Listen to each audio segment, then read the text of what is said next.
interrupt ahead, My Mr. apologies Backman. for interrupting the witness. I don't know if others are getting noise confusion through the headsets, but I couldn't hear your introduction, and I think interpretation might have been speaking over the witness. Thanks. We'll start again. Can I ask you just say a few words, and we'll see if our interpretation system's working properly? Why don't you start again at the beginning?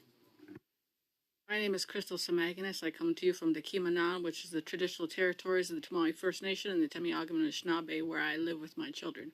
Does that suffice? Can we continue? We're good? Again, my name is Crystal Samaganus. I am the leader of the Ghost Warrior Society against First Nations, Métis, and Inuit identity fraud. We are a grassroots collective of volunteers made up of activists from across all sectors, whether they be arts and entertainment, academia, culture, language, virtually all facets of First Nations, Métis, and Inuit life. We have been meeting for over 3 years because we saw a deficit in the data collected in regards to First Nations, Métis, and Inuit identity fraud. For the purpose of this session, I will be saying the word Indigenous, but I specifically mean First Nations, Métis, and Inuit. It is important to know that we have been gathering information for decades. I have been immersed in this issue for decades. As I see, as a 60 Scoop survivor, the roles of my people supplanted by those who say they are us, but they are not us. And there is one key concept that I want to partake to you today, and that is the acronym CPAIN, which stands for Corporations Posing as Indigenous Nations. When it comes to reconciliation, we have a performative element that is consistent across the board in all sectors across this nation, in which individuals and corporations are pretending to be Indigenous and take up spaces to which they are not entitled. The CPAIN is a term that we got with our affiliate, derived from our affiliates that we work with across Turtle Island, most notably the Tribal Alliance Against Frauds, which essentially does exactly what we do, but in the United States. We collaborate often because the people that we expose as fraudulent and taking up space to which they are not entitled move freely across this continent. The issue of CPAIN is far-reaching. And in our meetings, our volunteer meetings with zero resources, we have been meeting for over 3 years, and we have discovered that there are billions of dollars in resources that are pilfered by corporations, entities, and individuals who are pretending to be Indigenous when they are not, hence the term pretendians and pretendianism. This is a very serious issue. We do not wish to suggest otherwise by using the word pretend. We use it for ease of conversation in those who must speak about this issue. For us, the Ghost Warrior Society, one of the most horrific corporations that we have had to deal with over these last few decades has pilfered over $163 million since 1994, posing as an Indigenous nation when they are not Indigenous, and that is the Nunatukevoot Community Council. I implore you all to watch a 2-minute video from inuitknow.ca, which clearly positions the Inuit people and their view on the Nunatukevoot, which has morphed from the Labrador Métis Association into the giant corporation gobbling up First Nations, Métis, Inuit resources to which they are not entitled. As recently as last month, when they received $24.4 million to erect a new treaty center in their lands. Conversely, and finally, the Congress of Aboriginal Peoples is the pretendians' gate to funding, and they also rally on behalf of the Nunatukevoot and other entities which claim to be Indigenous to garner money, resources. And the sole purpose of pretendianism is First Nations, Métis, and Inuit resource acquisition. And it must stop. There must be legal sanctions to curb the unpilfered, unregulated, unstudied theft of very limited First Nations, Métis, and Inuit resources.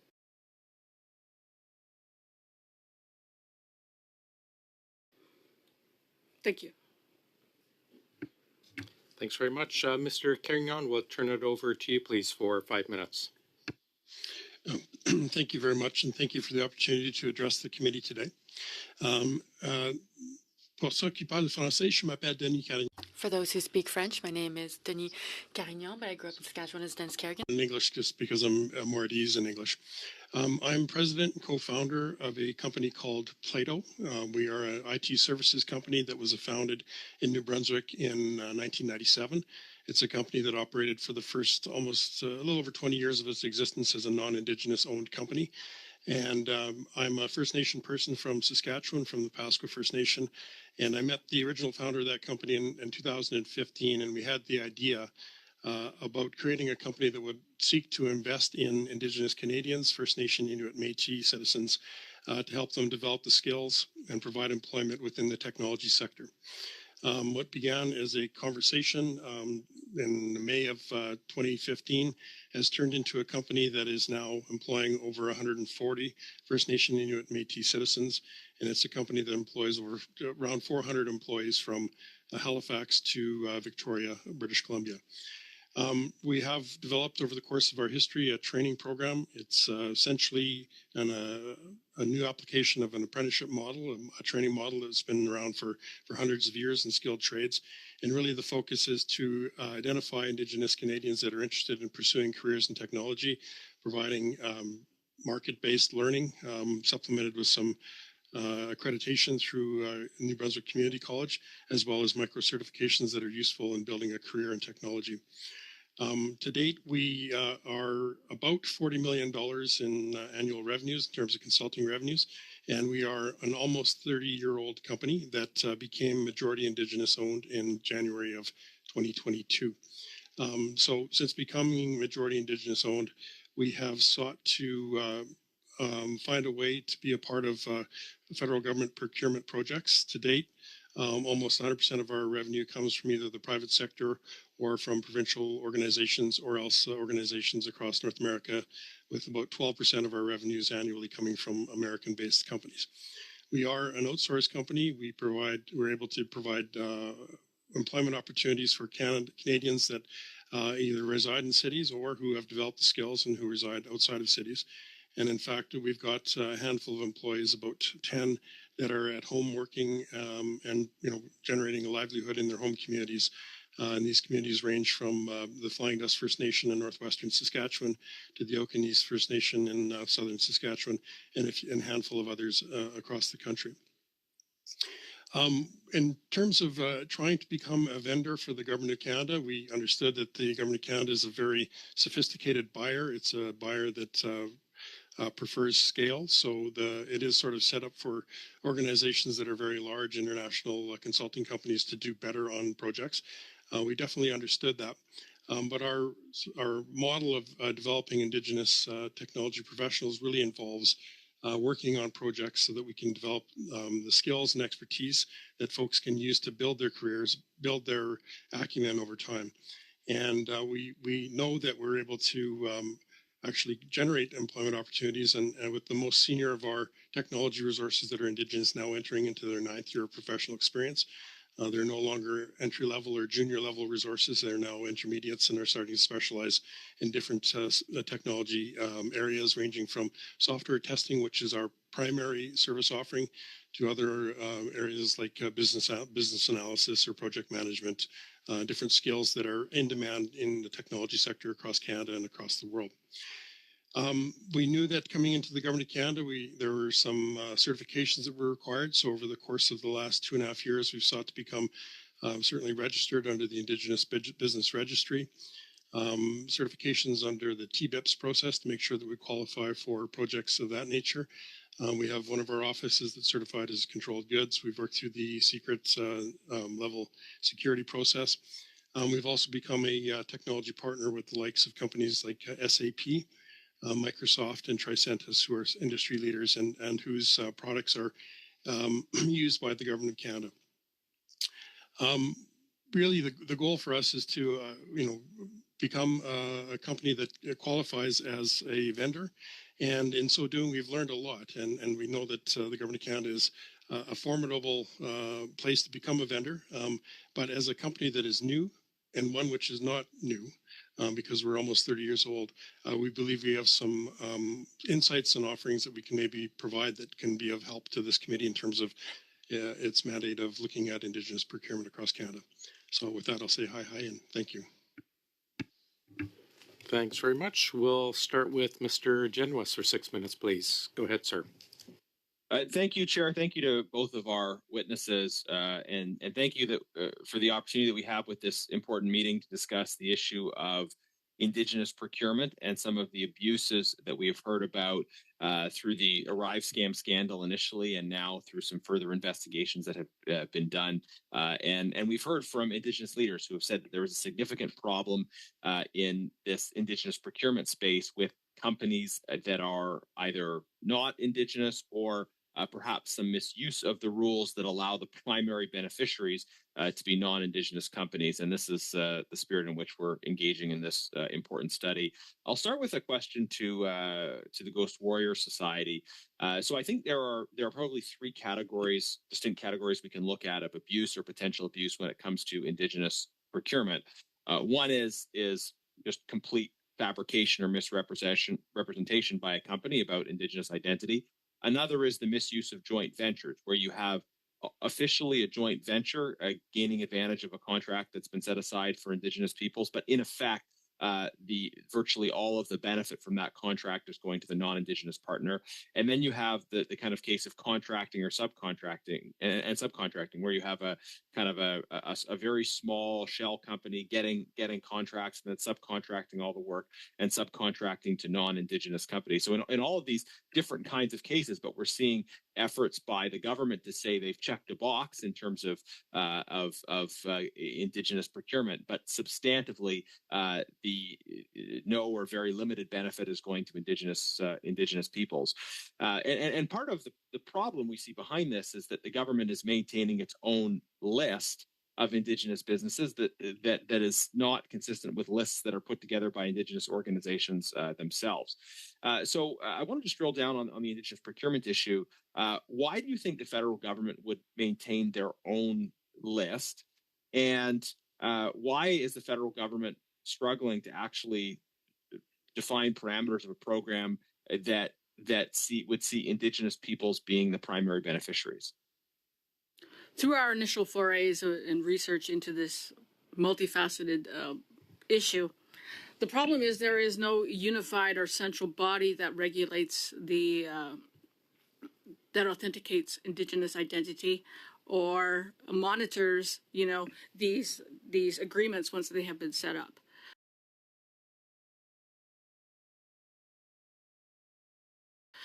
And when you define First Nations, Métis, and Inuit identity, that varies from region to province to territory, federally, provincially, and there's just no central body that oversees everything. There's a lot of piecemeal efforts being made across the country. For instance, there's something that's academic specific. There is something that's specific to arts and culture. There is something specific to economic development. And here with procurement, that's only 5%. So when you look at non-Indigenous, interest, they already have 95% of the market. And for them to have exploitations and considerable impact on that remaining 5% that is remaining for First Nations, Métis, and Inuit, this is a travesty for sure. And there needs to be some more concrete measures, some more meaningful sanctions put into place for those who abuse the system. And just to follow up on that, I think some members of the government will say, and they have said in past meetings, well, identity can be really complicated, and there can be marginal or ambiguous cases, and there might be some cases where different Indigenous peoples disagree about kind of how that identity is precisely defined. But I think there are also many clear-cut cases we've seen, cases where the federal government isn't keeping track of subcontracts. So they're supposed to have this rule that when there's an Indigenous procurement set aside, a certain percentage of the subcontracts are Indigenous, and there's no tracking of that whatsoever. And that seems not so much like responding to difficulty, but sheer negligence and disregard for the results. How do you make of this? What do you make of this lack of tracking of information that we've seen? When it comes to the issue of First Nations, Métis, and Inuit identity fraud, there's a lot of work to be done to displace the self-identification of Indigenous identity. Self-identification is one model that has been in place for decades, since early 1990s, and it's problematic and has always been subject to failure and exploitation. The problem with self-identification is it relies on an honor system, and as we know that there are many interests out there who are not honorable and will bend the rules, lie, and misrepresent themselves in favor of economic gain. So without an authoritative body to really oversee all of these facets, right down from conception all the way to development, project delivery, and maintenance, then there will continue to be. And just quickly on that question of an authoritative body, I mean, wouldn't it be simpler for the federal government just to have engaged Indigenous organizations that are working on these issues of Indigenous business already, rather than try to create their own processes or lists that are separate from the people that are Indigenous themselves and are already doing this work? I think a problem that's systemic across, dealing with colonial governments is they always say that whatever is out there to define First Nations, Métis, Inuit identity must be led by First Nations, Métis, and Inuit. However, that is not the case. We have colonial interference in all levels of government and across all sectors, and without the leadership from First Nations, Métis, and Inuit, there are going to be shortfalls, and there's going to be exploitations continuing well into the future. Thank you very much. Mrs. Atwin, please go ahead. Thank you very much, Mr. Chair, and thank you to our witnesses for being with us today. I know a lot of, I will have to say, our witnesses, what you say will be put into our reports. There's a lot of preamble here from some of our committee members making certain assertions or assumptions, but really it's what you're bringing to the table that we really appreciate for this important study. So I'd just like to ask really quickly for the Ghost Warrior Society, when were you approached to present at the committee today? A couple weeks ago. Okay, do you have the exact date? That would have been after the global news story of September 28th, okay. Sorry. Just a few days in advance of September 30th. Every Child Matters Indigenous Recognition Day. And it was the week following. I cannot pinpoint an exact date, probably the Tuesday or Wednesday after. Okay, thank you very much. And I do want to direct most of my questions to Mr. Carignan, specifically because Plato is originated in New Brunswick. That's my home province. I've been able to witness firsthand some of the incredible work that's done with Plato, specifically with youth in particular as well. But if you could just start us off, what are the main barriers to economic development for First Nation, Inuit, and Métis communities? What are those unique barriers that are faced by communities? I can speak mainly to some of the barriers that exist in the technology space, and they're because it's quite a large question. But when it comes to the technology space, part of it is really there's not that much awareness of the opportunities that exist in terms of pursuing livelihood in technology in many of our communities. If we go out to our communities, we see that a lot of the youth are very comfortable with technology. They are utilizing a lot of the skills that would be useful in an employment or a career context. But sort of having I would call it, the role models to follow, there just aren't very many inside of technology. So if you look at where a lot of our post-secondary students who are entering the post-secondary system go, they tend to go where there are people that they already know. So we got a lot of folks that are entering programs in social work or addictions counseling or education or nursing, where there are already people from the community that are in those roles and that are succeeding, and that they've provided sort of a path to follow, and they're kind of known commodities. But when it comes to technology services, quite often the technology that comes into our communities comes in as a product you buy or a product you download from the internet, and the path for how you actually can find that career isn't as clear. What we have found over the course of the last 8 years with our own program is that, we find we really work with local Indigenous training organizations, community counselors, post-secondary institutions, that kind of thing, to try and find individuals that are interested in careers in technology. And usually that's the first thing we ask is, why do you want to do this? And folks will tell us, well, I've always had a computer on my desk, or I, do my own digital media programming, or I do, I have a business that I offer services to individuals. That's that initial desire is what we look for, and then we're also looking for skills that are important in our industry. So the ability to think critically, to follow logical thought patterns, the ability to communicate, and then we take that, we run them through a 20-week program. And inside of that program, it's basically everything you need to know to be a successful entrant to the career space as a technology tester in Canada. And the program includes technical skills training, sort of things you need to know and be able to do, but also professional skills. How do you interact as a consultant with a development team that may be situated in Lisbon, Portugal, and there may be language barriers and things like that. So we do try to develop that. And then we try to remove barriers by offering a guaranteed employment offer for those that successfully complete the program. And then we wrap our arms around folks and using that apprenticeship model and providing ongoing coaching and mentorship support for the first couple of years. But to answer your question, what we do see is that with the people that we've had that have successfully joined our company and are working away, it becomes way easier to recruit from their communities and their families, because all of a sudden there's somebody there that I know. And you know what? Maybe I'd like to do what Auntie does or what Uncle does. And the next thing you know, we've got multiple members from the same community. Sometimes we have multiple members of the same family that take subsequent training courses. And for myself, as if I look at it through a policy lens, the best way to get our youth into more STEM-related studies in university is to actually have people they know that are succeeding in those career spaces. And that will help generate a pathway for, building that pipeline. Absolutely. I've got such limited time, so I've got about a minute left in this round. But I was going to ask about that impact and what that means, and you really eloquently spoke to some of that. Just even in one family, for example, some of the impacts, the ripple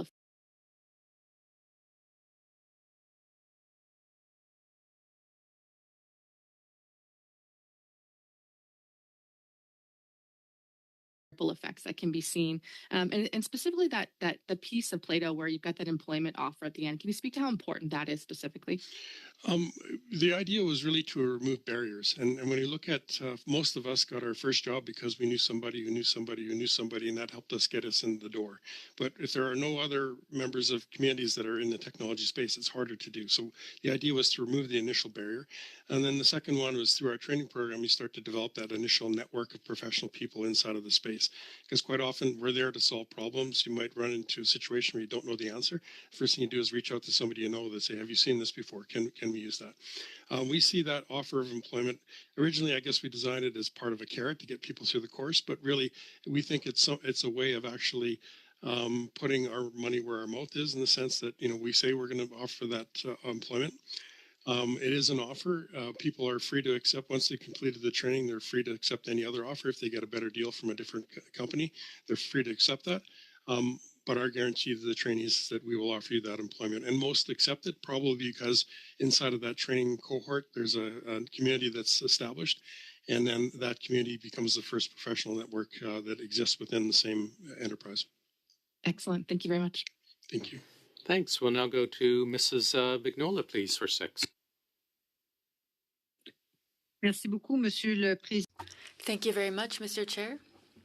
My first question will be for Ms. Samanigas. So it's not easy to call out people who are pretending to be Indigenous. You have a list of many individuals and companies that are pretending to be First Nations, Inuit, or Métis. How did you draft up this list?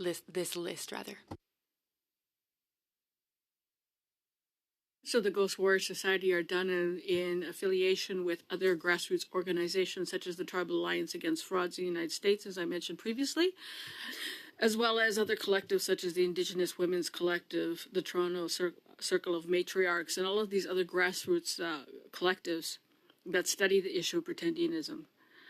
Pretendianism is so prevalent in our spaces is that it's creating a lot of toxic work environments for people. And what's happening is our people are suffering isolated traumas across this nation in workspaces, in campuses, in cultural spaces, and industries into which they should be able to move freely and safely. However, this has not been the case. So when it comes out to pretendians, we are intent on taking back space from people who have taken space to which they are not entitled. Some of the more notable cases are on our website, such as Beverly Santa Maria or Mary Ellen Terpelafone or Michelle Latimer. So these are harms that are imposed on our communities and drove us to action because there's really nothing being done. There are no legal sanctions for pretendianism. There's no consequences. One of the most notable cases was of Amira and Nadia Gill, who pilfered over close to $200,000 in post-secondary funding from Inuit students over a 7-year period. Yet there were no legal consequences for them. There's no sanctions. There's no deterrence. Therefore, there is no expectation that we would have any fairness as things stand right now. There needs to be change. There needs to be legal changes made. There needs to be consequences for pretending to be Indigenous when you are not, and for taking resources to which you are not entitled. Thank you. Merci beaucoup. Merci beaucoup. Thank you very much. This is a question for both of you. I have 3.5 minutes left, so you can share the time. In terms of Indigenous procurement, there is a compliance audit that's done. They look to verify if someone is truly Indigenous. Are you aware of this verification process? Do you think that the criteria for this verification are sufficient to prevent non-Indigenous organizations from passing as Indigenous companies? And what should be the criteria that is implemented to prevent that there be these identity frauds?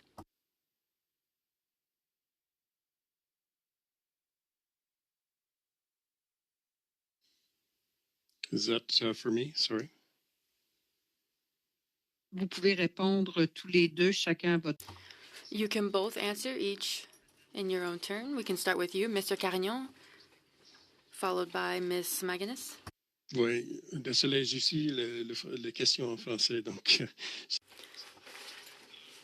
Sorry, I wasn't 100% certain of the question in French. For us, we do. We're an IT services company, and we're a training company secondarily, and we rely on individual community organizations to connect us with potential trainees. So one of the things that we do is, we seek out funding to provide the training for the individuals, oftentimes from these organizations, and they know best who are the members. They know best who are the citizens of their communities and who are legitimately entitled to programming that they offer. So that's one way that we use essentially a proxy, because it's impossible to know everyone, and it's important for us to know, get some local knowledge of who the people are, what their interests are, and then also that's one way for us to validate that people that come into our program are Indigenous and are who they say they are. Ghost Warrior Society, I would concur that what is currently in place is ineffective.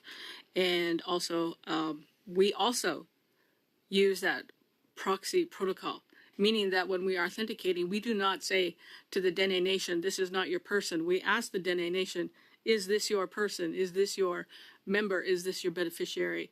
And we always collaborate with the nations claimed by the individual or by the corporation or entity to say, is this a legitimate organization?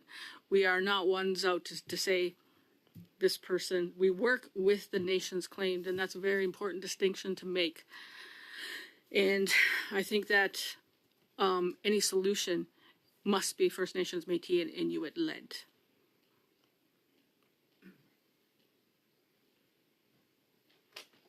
rapidement? Est-ce que c'est aussi ce que devrait faire le gouvernement?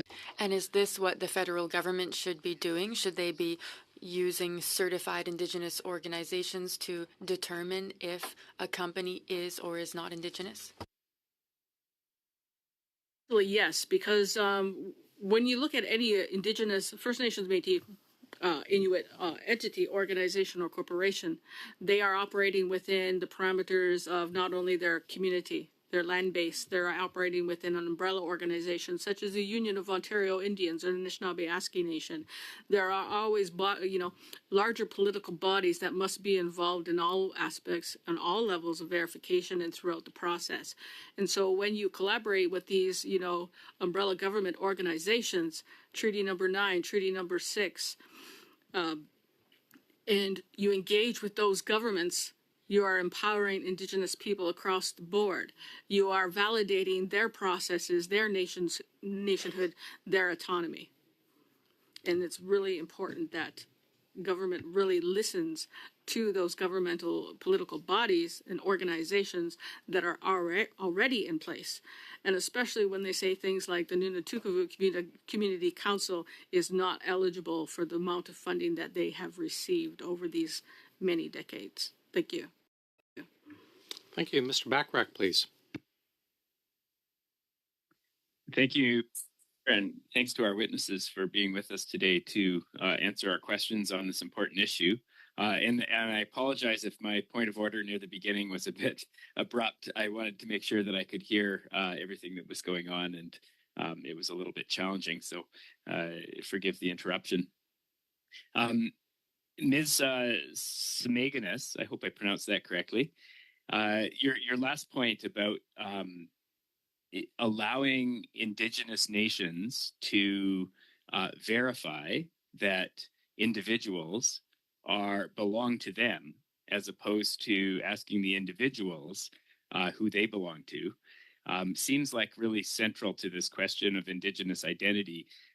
Is that at odds with the way that the federal government is currently confirming indigeneity when it comes to procurement? The problem is when colonialism meets cultural protocol that has been, present for centuries and centuries and centuries.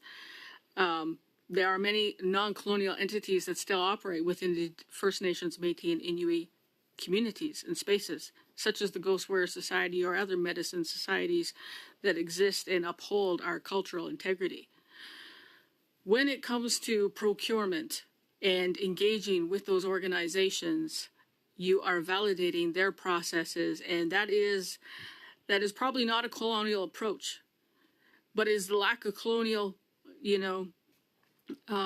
mindfulness of how First Nations, Métis, and Inuit identify ourselves outside of colonial mechanisms and frameworks.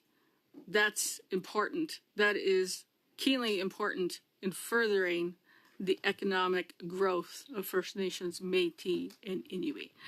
I hope that answers your question. If you have anything more specific, I'd be more than happy to answer.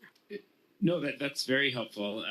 And you talked about the need for a central organization or entity that could, in a proper way, verify the identity or the legitimacy of Indigenous organizations.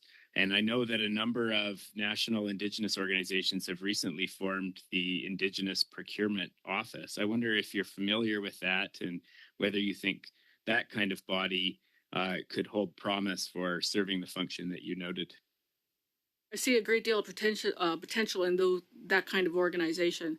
I was involved with the Native Women's Association of Canada last year's event in January of 2023 regarding procurement that happened in Gatineau, Quebec. This coming week, I will be speaking at the Union of National Employees Women's Conference 2024 to speak about First Nations, Métis, and Inuit identity fraud in relation to economic development in the women's movement. It's really important that recognition and empowerment is given to these First Nations, Métis, and Inuit bodies so that we can tell you how we would like to be measured, how we would like to be seen, how we would like to be validated. And these are our validation processes, and you must Listen to those. Because when colonialism ignores the indigenous way of doing things, problems happen.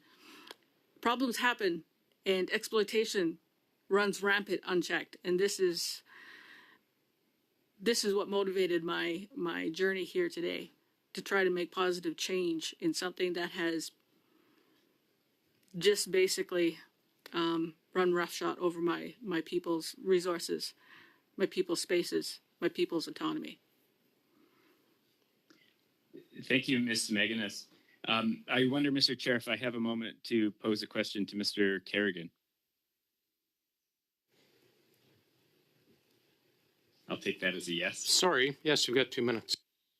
Oh, fabulous. Mr. Kerrigan, in the letter that you sent the committee, you've highlighted how you feel that some of the verification processes pose a barrier to entry for Indigenous businesses seeking to participate in procurement.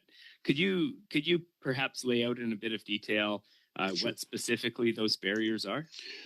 Sure, I can. And by those, I'm not referring to whether business is indigenous or not. What I'm referring to actually is just the certification processes once going in. So I refer to the TBIPS process and the various security processes. So, if I had been, a startup business and I came in and wanted to do this, each of those processes does require a fair bit of time and effort to complete. And the completion of those doesn't guarantee that there's actually work at the end of the day. So we're able to do that because we're an established business with professional, a CFO and a professional sales team and all kinds of things. We're able to generate content. We're able to satisfy those requirements to make sure that we can get those certifications. But if part of the goal is to create more Indigenous suppliers, especially ones that are at the startup level, it's awfully difficult as a company that's trying to manage cash flow and trying to manage its payroll to be able to go through and do all these extra things. So if there's a way of either supplementing that or as part of an Indigenous procurement, having your capacity partner being your big company, actually supporting the smaller company to develop those skills, develop that experience, those are the kinds of things that could help. But really, when it comes to jumping through all the hoops in order to become a certified supplier, it's quite a big list of things. So is it fair to say that one of the risks, if those barriers to entry remain, one of the risks is that the only Indigenous businesses that will be able to access procurement are big ones that have the capacity to jump through all of these hoops? That is a risk, especially on the technology space, again, because the government is a sophisticated buyer and scale matters, right? Being larger matters. So responding to an RFP process may require a 500-page presentation deck as part of it. And you have to be a big company to have the resources to generate the content and provide, all of the experience and references to be able to do that. So helping smaller companies get to that stage or, work together to be able to demonstrate that, I think is important. Thank you very much. Back to you, Mr. Chair. Thank you, Mr. Backrack. Mr. Brock, please go ahead, sir. Thank you, Chair, and I thank the witnesses for your attendance, those online and those in person. I know you had a very long drive, so we really appreciate the effort that you put into this. So I listened very carefully to both opening statements, and I think we need to go back to how we got here. And how we got here is another example of a prime minister who engages in corrupt practices that award billions of taxpayer dollars with no oversight. Another scandal. What really brought this to light, this particular scandal, was the ArriveCan scam, an app that was supposed to cost taxpayers under $100,000 that just mushroomed into tens of millions of dollars. According to the Auditor General, at least $60 million went into this app, and that's only a guesstimate because the paperwork was absolutely shoddy.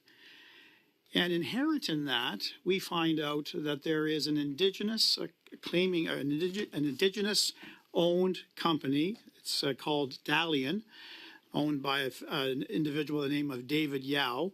He claims the business is Aboriginally owned and veteran operated, and he works in conjunction with another company, Coridex,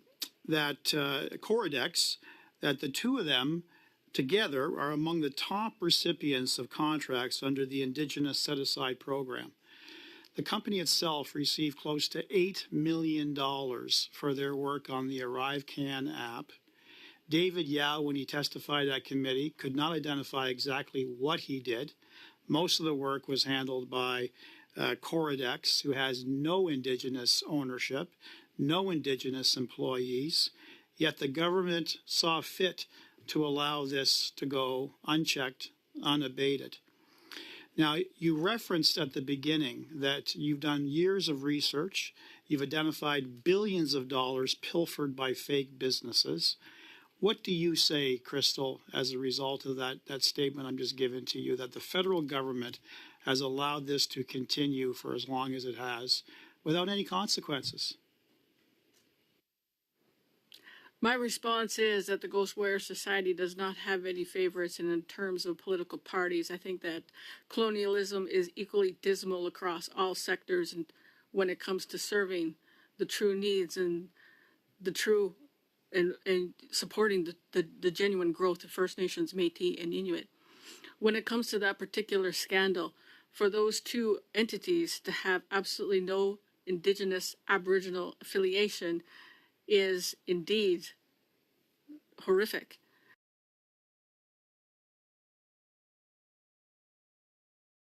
And to that extent of $8 million, it is indicative of a systemic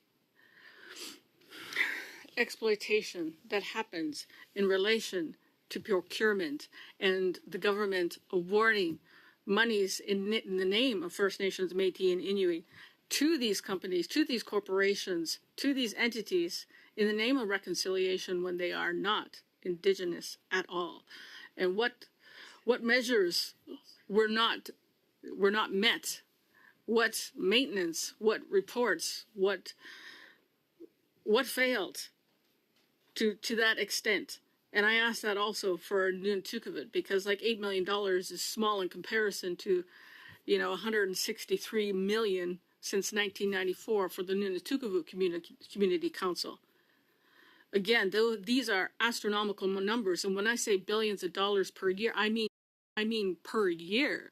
If you look at the last 2 decades, that's hundreds of billions of dollars that have been pilfered from First Nations, Métis, and Inuit resources, very limited resources, and gone off to a performance of reconciliation.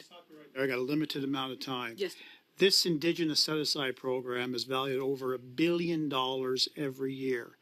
Are there other corporations that you can identify that claim to be Indigenous-led and benefiting Indigenous communities that are in fact just shell companies?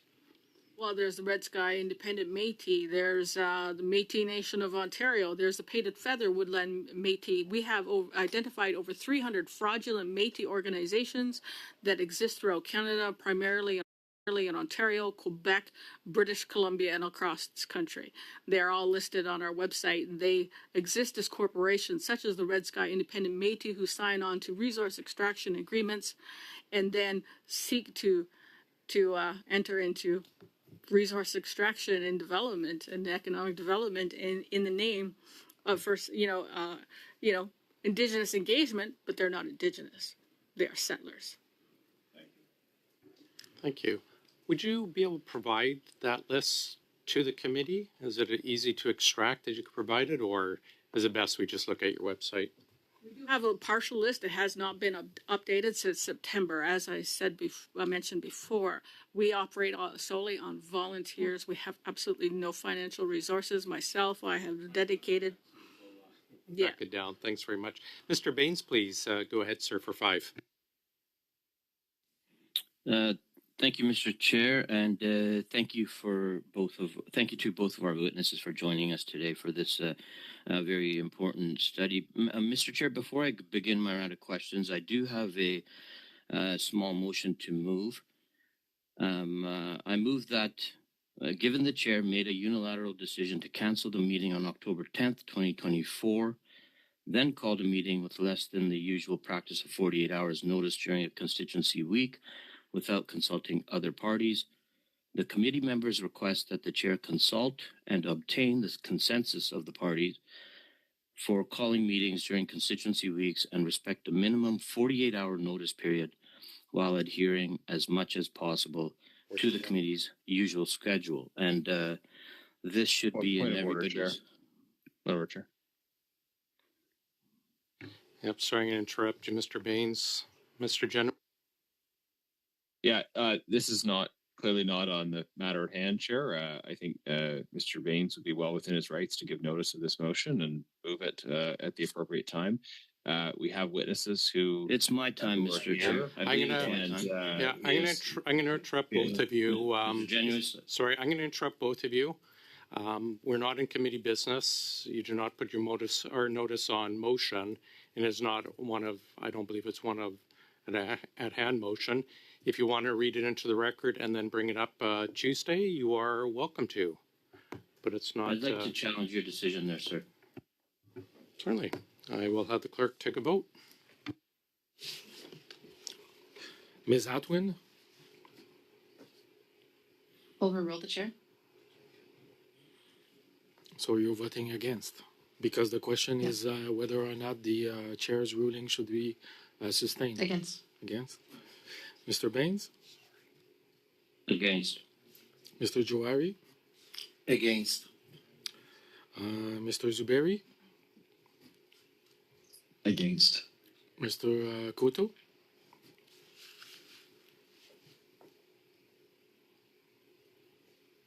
Mr. Koto, are you there? Okay. Ms. Block? For. Mr. Jennings? For. Mr. Brock? In favor. Madame Vignola?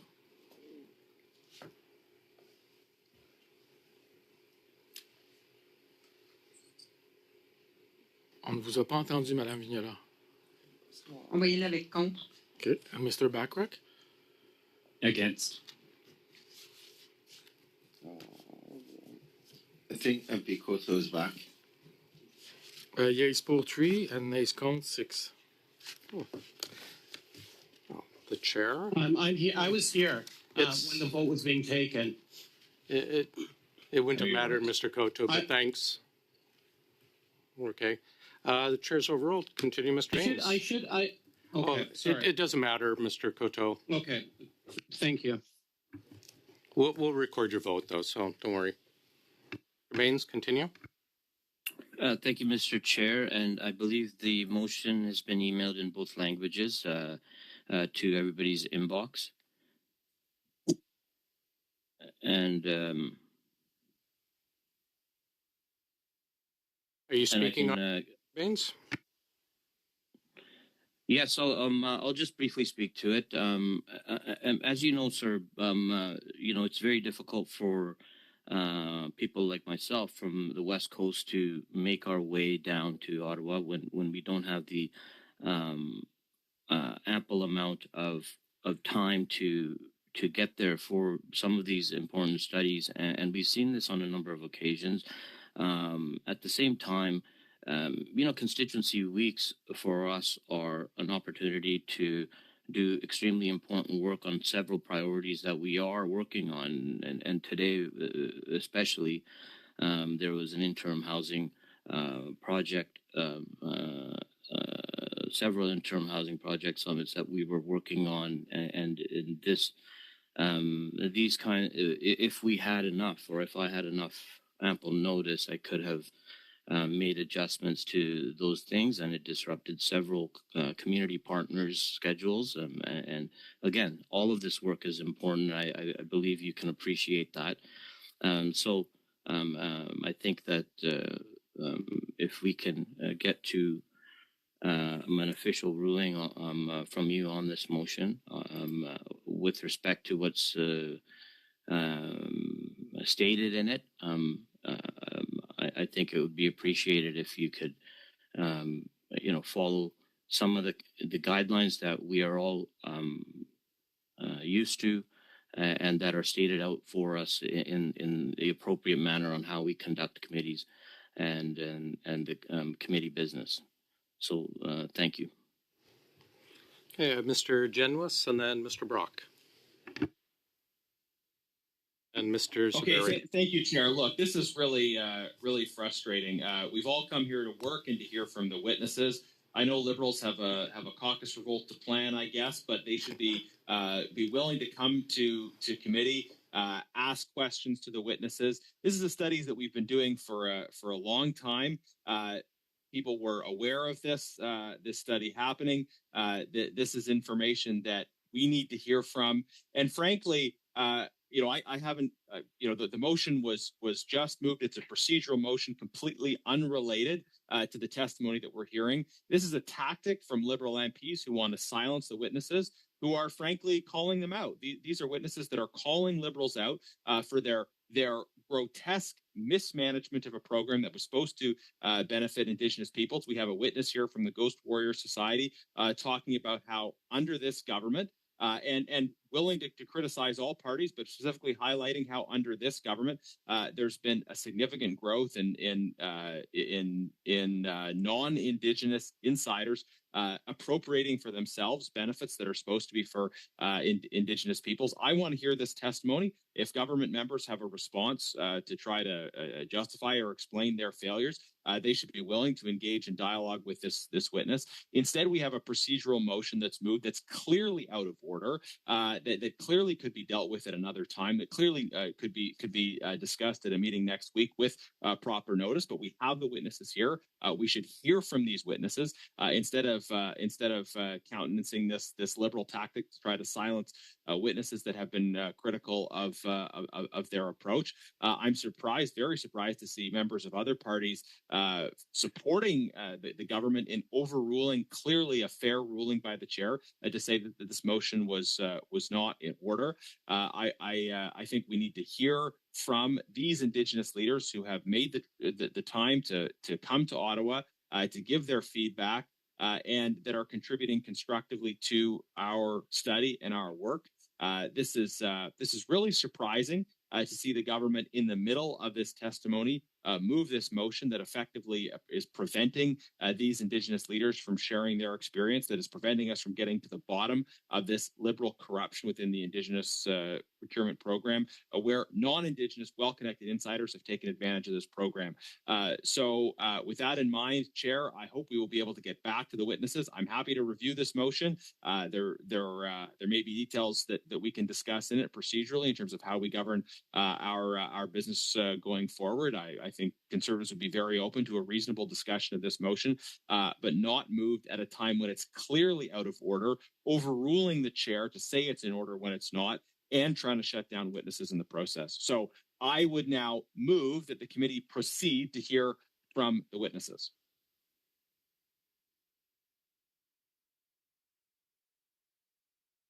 Thank you, Mr. Genwis. That's a dilatory motion. We will take a vote, and the motion is to return to hear the witness testimony. Mr. Clerk? Point of order. Don't we have a motion here? Yeah, it's Mr. Genwis. This is a dilatory motion, so we have to. I understand. Thank you, Mr. Chair. Ms. Atwin? Point of order. I think that actually you have to move to adjourn. It's not actually a dilatory motion. No, you don't. It's in the book. I'm asking the clerk. I have read it. You can ask questions to the clerk through the chair, and I've stated it's a dilatory motion, which is why we're going to the vote. But if you want to hear the clerk reaffirm what I've just said, go ahead and reaffirm just what I said. Go ahead. Yes, I can reaffirm what the chair said. Indeed, the motion that was moved by Mr. Genwis is considered a dilatory motion, which is to be put forward forthwith without amendment or debate. Go ahead. Yeah, thank you. Ms. Atwin? No. Mr. Baines? No. Mr. Johari? No. Mr. Zuberi? No. Mr. Cotto? No. No. Ms. Block? Yes. Mr. Genwis? Yes. Mr. Brock? Yes. Madame Vignola? Wait.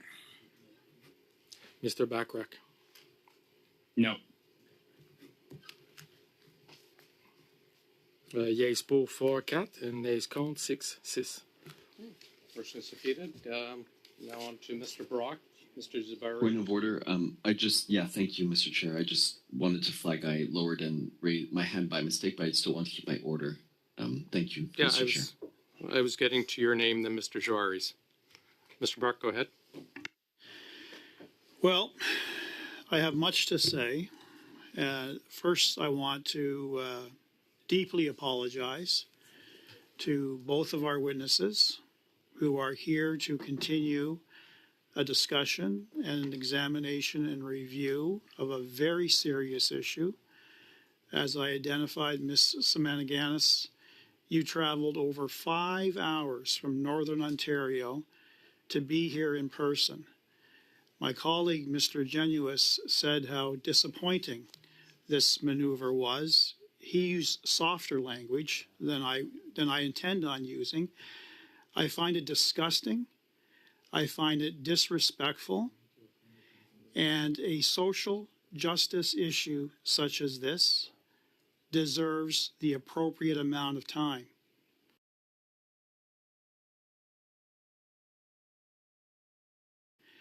Now, to the individuals you've heard on Zoom, some of my colleagues, the Liberal colleagues from British Columbia, for instance, talk about break weeks. And we all enjoy break weeks from time to time. But the nice thing about being a parliamentarian and having a hybrid format such as this, where people can appear in person and appear on screen, is you can talk and walk, you can talk and chew gum at the same time. For instance, this morning, this meeting started at 12 noon. I was engaging with constituents this morning in my riding by telephone and by Zoom. I intend on doing the very same thing before I leave Ottawa. And when I return to my riding, I'll be doing the same thing. You don't often hear that from the Liberal colleagues, because what has been happening here for the better part of 2 years that we've been examining one scandal after another is we see a pattern of shutting down uncomfortable, difficult conversations. This Prime Minister, and I know you don't want to be political, but I certainly can, has the reputation of being the only Prime Minister in the history of this country to have been found guilty not once, but twice of ethical violations. Point of order. Ministers Sorry, Mr. in his cabinet. Sorry, Mr. Brock, excuse me. Go ahead on your point of order. I'd just like to call into question the relevance of what Mr. Brock is putting forward right now. Oh, I intend on getting there, Chair. Go ahead, Mr. Brock. The Prime Minister set an example of unethical governance and an unethical way of being a steward of taxpayer monies. After he was found guilty twice, various ministers of his cabinet have been found guilty. Other members of his backbench have been found guilty of ethical violations. So we see a pattern that I have seen in this particular committee. I have seen at Public Accounts, another parliamentary committee. I have seen at Justice. I have seen at Ethics. To give you a couple of examples to both witnesses. We had the Auditor General who finally took an interest in conducting an audit of the ArriveCan scandal. I referenced that in the first question I put to you. Yes, Ms. Atwin? Mr. Chair, we're debating a motion about you showing respect and giving notice for meetings. This has nothing to do with what Mr. Brock is going off about right now, and I would just really like for your ruling on relevance. We always allow wide latitude in the discussions. I think every one of you has been called on relevance on previous motions. I'm sure Mr. Brock will get to it. Go ahead, Mr. Brock.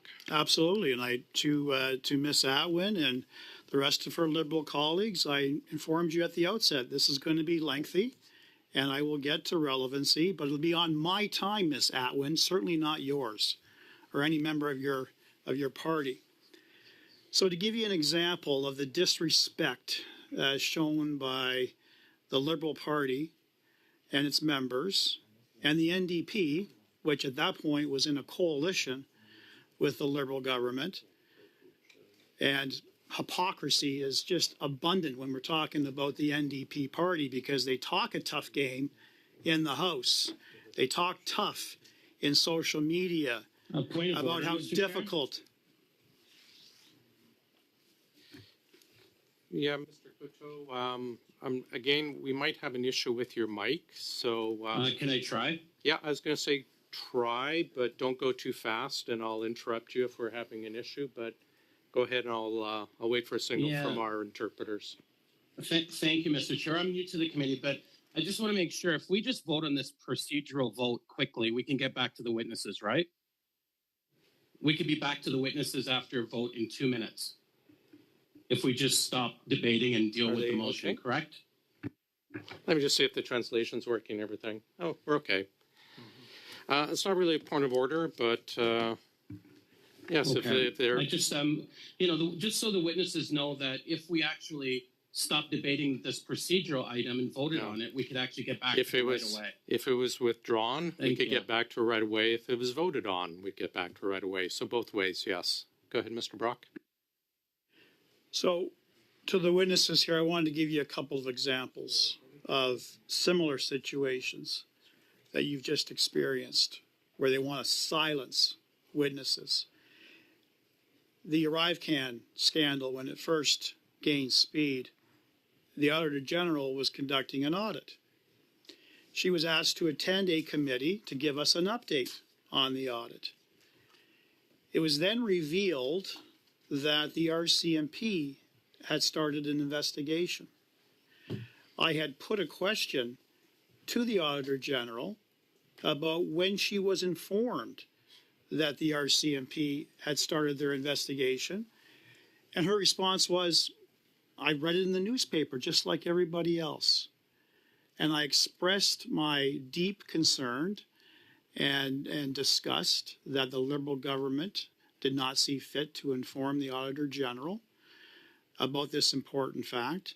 The moment I asked that question, my time was up. It went to a Liberal member who moved to adjourn the committee. So she literally spoke for maybe 10 minutes and a 2-hour meeting had collapsed. Similarly, other issues, RCMP commissioner attends various committees. Again, they didn't like the line of questioning. We were put to the RCMP commissioner. They moved to shut down. So it really surprised me at the timing of this particular motion, given that one Liberal member actually asked relevant questions and gave me the impression that all members here, including the government, including the NDP, including the Bloc, who voted in favor of ruling against the chair in this particular motion, wanted to sidestep the hearing of crucial evidence. So I assure you, ma'am, that regardless of what decision is made today, I will ensure that you're not silenced. I will ensure that the representatives of Plato would not be silenced. I will ensure that any Indigenous representative, whether they be in person or representing an organization, will never be silenced when it comes to this particular corruption and mismanagement of government, of taxpayer funds. Point of order. As I indicated to you, this is over $1 billion Sorry, every Mr. Brock, year. Sorry, I did not see whose point of order. Michael Coteau online. Oh, yeah, go ahead, Mr. Coteau. If Mr. Brock wants to not silence the witnesses, why doesn't he just let us vote? That's not a point of order, Mr. Coteau. Go ahead, Mr. Brock. So, nice try, Mr. Coteau, but that's the point, and that's the message I want to deliver to you, that these type of procedural shenanigans ought not to happen, particularly when we're dealing with a sensitive issue such as this. So I assure you, you will have an opportunity of fully participating in this committee. Thank you. Thank you, Chair. Thanks, Mr. Zabari, then Mr. Jouari, then Mrs. Vignola.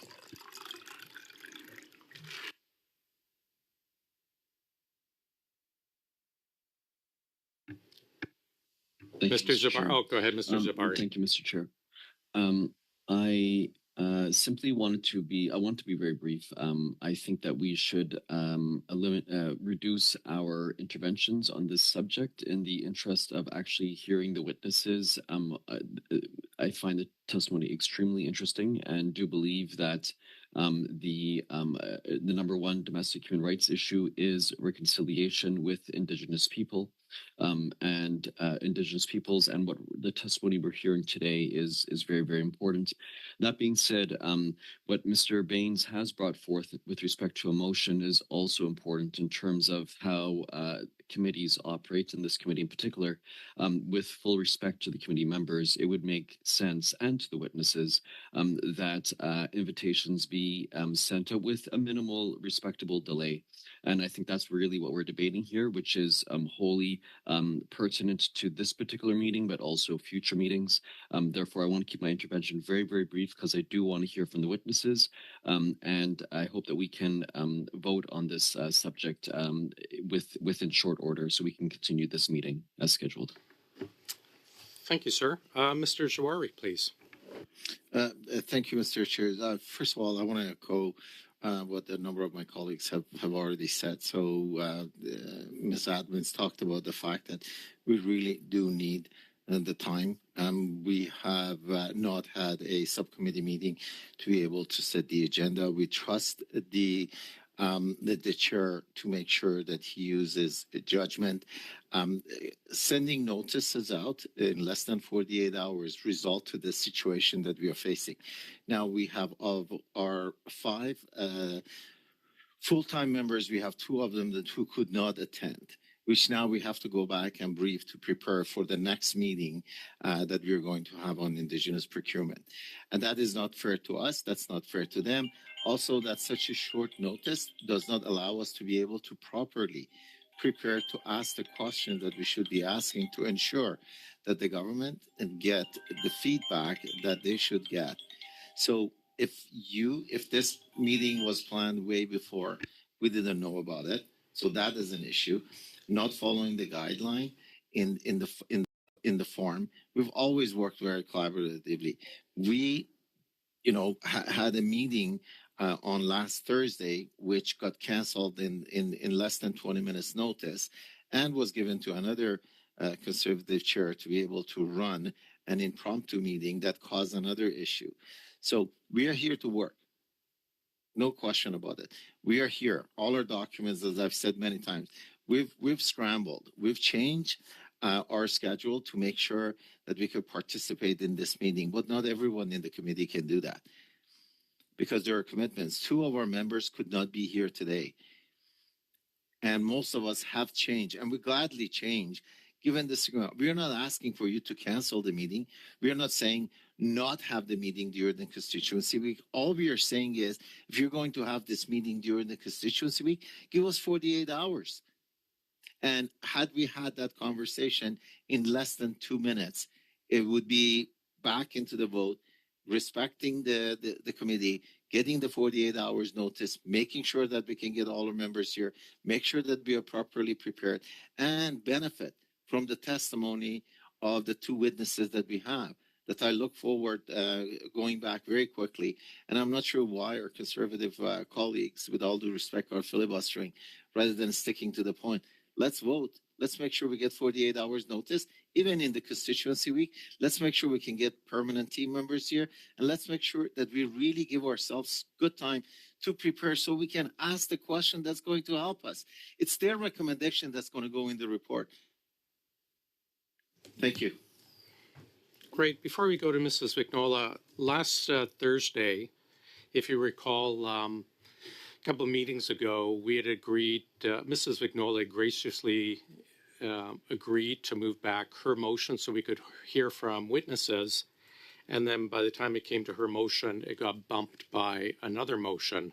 So I was, and I think I'd communicated Thursday, we were going to allow committee time, to allow Mrs. Vignola to specifically do her motion again that she got bumped for. And I think we all felt bad that she played the bigger role and then ended up having her time taken from her. So Thursday we were going to do that.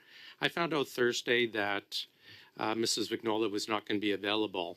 So I decided to move that time for her to Tuesday, which is why we canceled the Thursday. Extraordinary circumstances, again, to allow Mrs. Vignola the right to bring in her motion that kind of was taken from her in a previous meeting. But that's why Thursday was. Mrs. Vignola, go ahead, please, your intervention.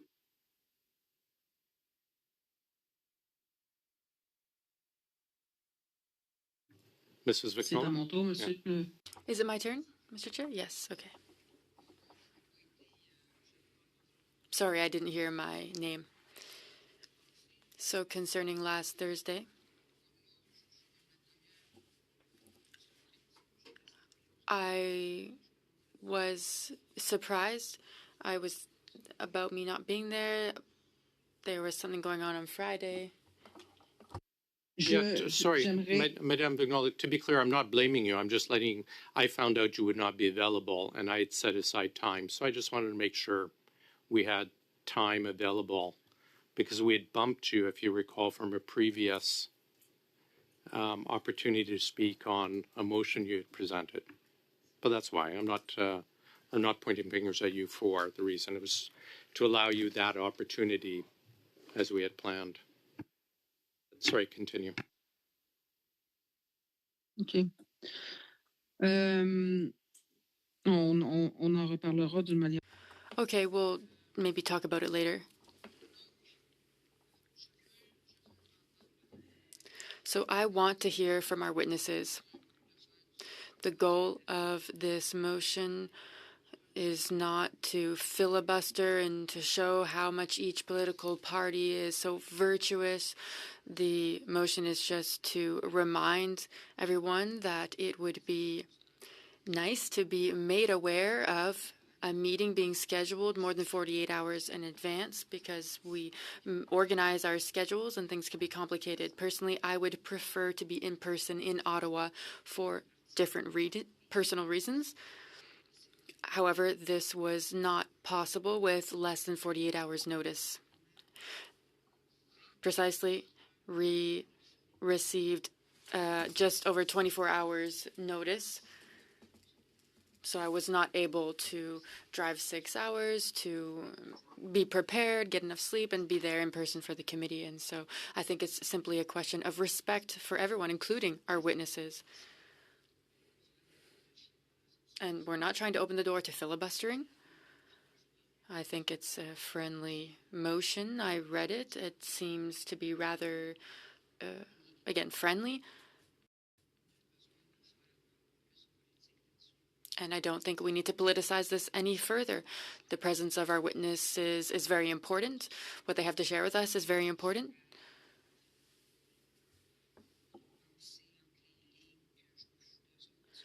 And I don't want anyone to read between the lines that I don't care about our witnesses. I, of course, care very much about all our First Nations. Let's try to be respectful in terms of presuming what I may or may not think. I would appreciate that. That being said, I would ask that we move on to a vote before I go too far. Thank you. Anyone else on the speaker's list? Mr. Generous? Yeah, thank you, Chair. I just a few other things. Just like this motion is obviously deeply flawed. Like I would be very open to a discussion of some of the issues raised by the motion at another time. But like, I mean, I think this motion is not in order for a number of other reasons. One of which is that it seeks to not withstand the rules of the House. Like the rules of the House prescribe a 1064 procedure for bringing witnesses in, and this motion appears to say that you have to have unanimity of all parties before you can convene a meeting outside of the regular time slots. that is a violation of Standing 106.4. So it's not even within the committee's authority to prescribe that. This is hastily drafted, and like if we're gonna treat this motion with some degree of seriousness, it's flawed from a procedural standpoint. I don't think this is what this is about. I think the Liberals are hearing harsh testimony from witnesses that are calling out their own failures.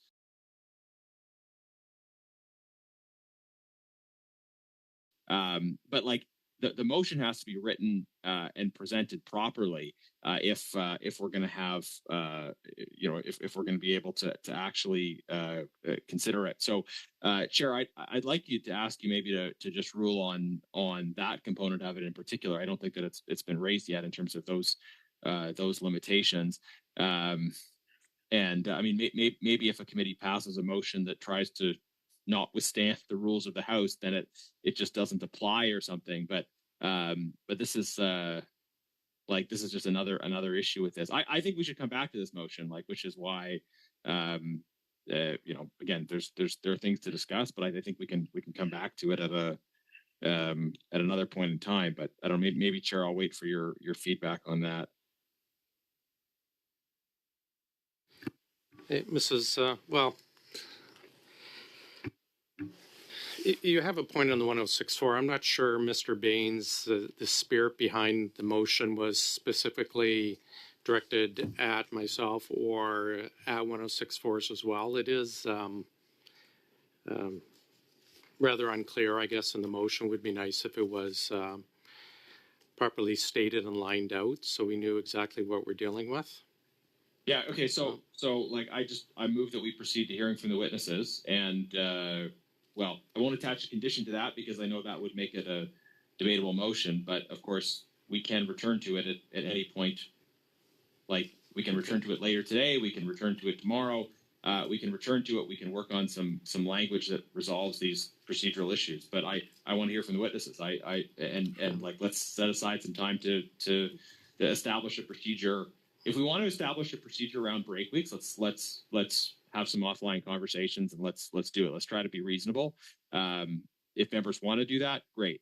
I move that we proceed to hearing from witnesses. Okay. Before we get to that dilatory vote, I'm happy to set aside time either tomorrow or Tuesday, and we'll get it straightened out. We can either do it public, we can do it offline in the meeting, just so we can move forward. But I'll leave that up to everyone around the table. But we'll go to the vote on resuming questioning with the witnesses. Go ahead, sir. Ms. Atwin? Mr. Chair, just as a point of order, this vote is to adjourn debate, correct? Not to proceed to the witnesses? I don't believe proceeding to the witnesses is dilatory. It is. Sorry, just on that. We just had that earlier. Consideration. Yeah. No, it is, and that's what we had earlier, and I ruled on it. The clerk reaffirmed it as well. So we're just returning to the witnesses. Ms. Atwin? No, we need to talk about that. No. Does the motion stay valid after? Continue. Mr. Baines? No. Mr. Johari? No. Monsieur Zuberi? No.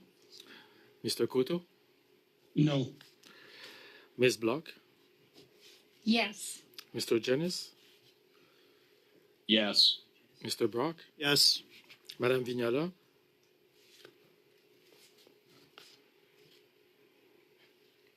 Je ne vous ai pas entendu, Madame Vignala. Oui. Oui. Mr. Backrack? No.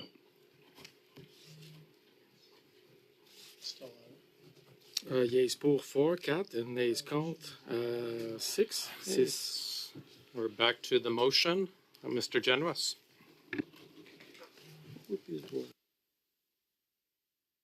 Yeah, thank you, Chair. Well, I am very disappointed that we're not able to proceed with a motion to get back to the witnesses. The government's position seems to be that they will refuse to allow the witnesses to testify as a way of forcing us to advance a motion that is poorly drafted, that is out of order, that seeks to ignore the established rules of the House without any kind of dialogue whatsoever. And I think this is unfortunately clearly a way of them avoiding hearing from the testimony that Plato and the Ghost Warrior Society have to offer. I've said, and I'll say it again, we're ready to discuss some procedure around how we could approach these meetings that conforms to the rules of the House, recognizing that the vast majority of parliamentary committees have government chairs, that this committee has an opposition chair, and that part of the reason some committees have an opposition chair is it allows them to have a few additional tools for getting to issues of government corruption. We are trying to investigate the Liberal Indigenous procurement scandal, where, as we have heard, there has been just a flagrant disregard for what Indigenous organizations are saying about Indigenous identity in the course of the way the government has administered these programs. And people can go back and look at the discussions. Liberals were extremely reluctant about this study happening at all. They wanted to severely constrain the number of meetings we had on it. They wanted to severely limit the number of ministers that would be called. They have done everything they can to avoid us getting to the bottom of their own failures. Liberals used to talk about how the most important relationship they had as a government was with Indigenous people. You don't hear them even saying that anymore because they have, frankly, they've given up on delivering results. They have tried to have a program that looks on the face of it like it's delivering opportunity for Indigenous communities, but in reality, they have admitted that it's not about that. It's, according to the minister, the only purpose of the program is identifying indigeneity, and as we've heard today, it can't even effectively identify indigeneity. So Liberals have been failing so profoundly when it comes to delivering results, especially in the area of economic development and opportunity for Indigenous Canadians, for all Canadians, and this is the context in which they have sidelined this discussion with a I'm sorry, someone is singing online. Sorry to interrupt, Mr. Jennings. Go ahead, Mr. Jennings. Yeah. So look, if we're going to be forced to have this procedural discussion, then I have an amendment to put forward to the motion. In some ways, I'm reluctant to do that because I don't want to. I would rather not indulge this at all. I would rather just insist on the point that we should hear from the witnesses and deal with this motion in a proper way at the proper time. Instead, we're into procedural kind of back and forth on a matter that is not on the agenda, is not in order, and we've got witnesses that are sitting here that have, in some cases, traveled a long distance and a long time to testify. So. I'm sorry that we're here, but but it's obviously it's not our desire that we're here, right? We want to be talking about the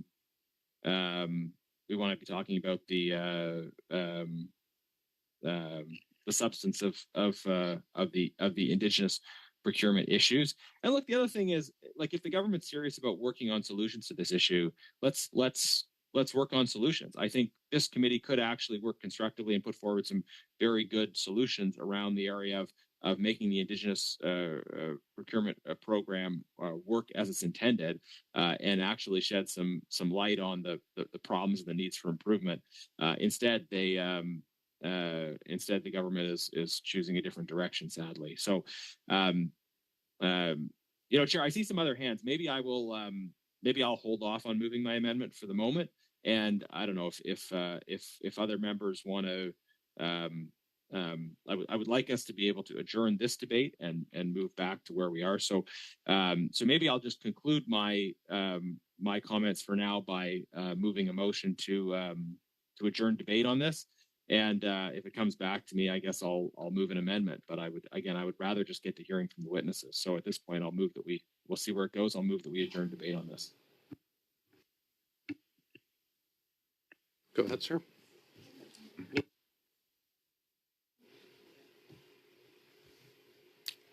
Ms. Atwin? No. Mr. Baines?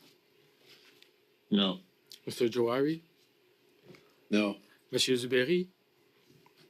No. Mr. Coto, No. Ms. Block, Yes. Mr. Jennings, Yes. Mr. Brock, Yes. Madame Vignala, Oui. Mr. Backrack. No. Okay, yeas pour 4, 4, and nays contre 6, 6. Back to the motion, Mr. Brock. Well, amazement again. During my first intervention, Mr. Chair, and to the witnesses, I was spending some time highlighting how deeply disappointed I was with this particular tactic and the timing of this tactic to delay hearing. Again, another tactic. Sorry. Go ahead, Mrs. Atwin. Mr. Chair, I don't know if you could provide us with the speaking list. My hand's been up for quite some time. I'm not sure where Mr. Brock was in that order. Yes, I have yourself, then Mr. Coteau, and then Mr. Genuous. Go ahead, Mr. Brock. Thank you. During my initial remarks, I heard from various members, particularly from the government, that they wanted to get back to hearing from the witnesses. I heard that from at least 2 members, and I see that, Crystal, you're shaking your head in the affirmative because that's what we all believed. Let's limit the discussion. Let's get back to a vote, and let's get to hearing the witnesses. So how deeply, deeply disappointed I am to hear that was never their agenda all along. Just to my point, they will take every opportunity to shut down committees where it's deeply, deeply embarrassing to them. Yet another scandal that's within their making.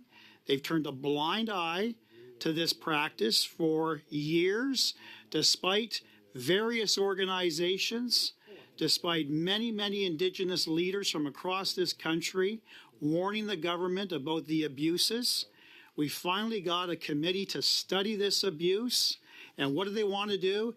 They want to talk about the structure by which we hold meetings during break weeks, because that's more of a priority to them, the actual process, than it is to examine their own failed, corrupt practices. And to learn that the NDP, who we thought, according to Jagmeet Singh, the leader of the NDP party, who had torn up the supply and confidence agreement, again, just a play on Canadians. The timing was to reinforce his efforts in the by-elections in Winnipeg and the by-elections in Quebec, because clearly we see this now at this committee. We've been seeing it in the House, that this NDP government that really holds no core identity anymore as to what they truly believe in will criticize the government and then vote blindly in favor. And now we have an NDP member who I thought wanted to hear from witnesses, wanted to engage in this particular debate, wanted to get to recommendations so that we can improve economic reconciliation across this great nation with Indigenous nations and Indigenous neighbors. It's all a ploy. It's a ploy to keep this government in power, to shut down these important debates. So how hypocritical to hear from this NDP member. The coalition is still alive. And again, I offer my apologies. We will get to a point where we'll continue this conversation. I don't have any hope that it's going to happen today, but I look forward to seeing you again, and to the witness on Zoom. Thank you very much, Chair. Thanks, Mr. Brock. We have Mr. Coteau, Mrs. Atwin, then Mr. Coteau, and then Mr. Genuous. Thank you, Mr. Chair. I'll be very brief. If we could just vote on this matter, we could get back to the witnesses. And so this idea that there's procedural shenanigans at foot and it's on behalf of us is quite shocking. My goodness, we absolutely want to hear from the witnesses. The grandstanding, it's almost laughable for me to see the Conservatives speak in this way. I'd love to give them the opportunity to continue to speak on their expertise and knowledge and how much they support Indigenous communities, because I think it's important and it should be a nonpartisan issue. I just really want to know why we're so opposed to the chair showing us respect. This is a very simple motion that we could have been able to get through as a committee. We want to be prepared. We want to be here to put our best foot forward for this important study. And again, Mr. Brock, this idea that we just have these open, days on these break weeks. These are constituency weeks. We have very specific meetings scheduled with organizations, with entities. I'm supposed to be at a Indigenous social work conference right now, which is really important to me as well. So, your disappointment is well placed, I think, with yourself. And so I would really like to just close this matter, get to a vote, and absolutely hear from these incredible witnesses who have come forward today. Thank you. Mr. Koto. Yeah, and I would agree 100% with my colleague. I sit on 2 committees, and I've never seen this before, where a last-minute decision was made by the chair without consulting any of the members outside of his colleagues to make a decision. And just for the witnesses to take note that 90% of the actual talking time is being occupied by the Conservatives. So if they really want to get back to business, they just have to stop talking and let's deal with this motion. It's very simple. It's just saying basically respect the committees and consult them when calling a meeting. And it's that simple. So if the Conservatives really want to get things moving, just stop talking and let's vote. Thank you. Mr. Generous. Okay, Chair. So just to respond to a couple of the just absurd things that have just been said, like listen to the argument that Mr. Couteau is making. He's like, all we're asking for is respect and proper notice. And therefore we've moved a motion with 0 notice that has nothing to do with the topic. It was ruled out of order by the chair. And then they overruled the chair because they don't understand the rules. It's clear they don't understand the rules because they're asking what motions are as they're being moved. So you have Liberals that are being given a strategy by PMO staffers. They don't understand the procedural mechanics at all. They don't understand the rules. And then they're putting forward a motion with 0 notice that would effectively gut the ability of the opposition to be able to convene meetings. The vast majority of parliamentary committees have government chairs, and the idea that government chairs haven't convened meetings, I mean, it is in times and places and ways that they have chosen to without consultation of the committee. The idea that hasn't happened is complete nonsense. And somehow when opposition just stop talking.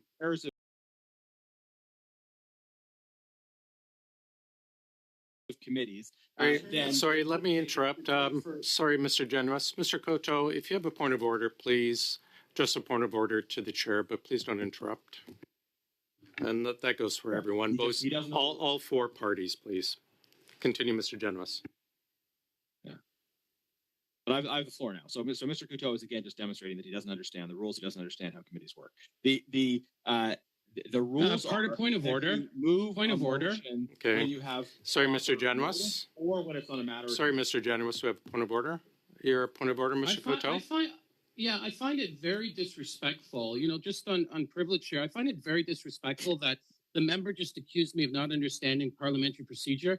I would have the member know that, I've been elected for 20 years. I've served. Okay, Mr. Koto, what is your Mr. Koto? What is your point of order? I just, the point of order is that the member is being very disrespectful and just assuming that he basically said that I don't know what I'm doing. Okay. It's very disrespectful. Mr. Chair, I think you should hold him accountable to make sure Mr. that when he's making reference, well, I want him to apologize. Yeah, Mr. Koto, that's not a point of order, but your point is made, and I understand your point, Mr. Koto. I'm not dismissing it, but thank you. Not a point of order, but your point's made. Mr. Generous, please. Thank you, Chair. Look, to say this very gently, Mr. Couteau, you have just raised a point of order that you don't like something that I said regarding you not knowing the rules. That point of order itself demonstrates a lack of understanding of what constitutes a point of order. So I'm not. Let's return to the motion. Do you want a point of privilege? I'm sorry that you're point of privilege, Mr. Chair. That, but point of privilege. Sorry, Mr. Generous. Go ahead, Mr. Koto. If you want to go to the next level here, we can do that. You're being very disrespectful to me as a parliamentarian, making the assumption that I don't know what I'm doing in my job. Is very disrespectful, and I want you to apologize. Okay. Or at least withdraw the statement. Okay, Mr. Koto, I appreciate what you're saying. It's not a point of privilege. By ruling, Mr. Genuis, the floor is yours, but let's return to the motion, please. Yeah, I'm happy to, Chair. Just respectfully, like the committee has established rules. Those rules define what is a point of order.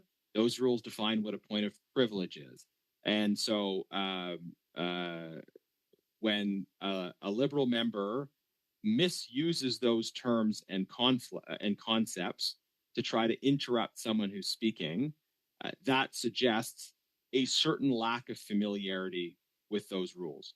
What about the lack of just decency? Sorry, I'm going to interrupt, Chair. What about the lack of Mr. Coteau, Chair? Mr. Coteau, please, Mr. Genuis has the floor. I'm going to ask him to return and stick with the motion. If someone has a point of order, a valid point of order, please address the point of order to the chair, but otherwise let's not be talking over each other. Mr. Genuis, please return to the motion.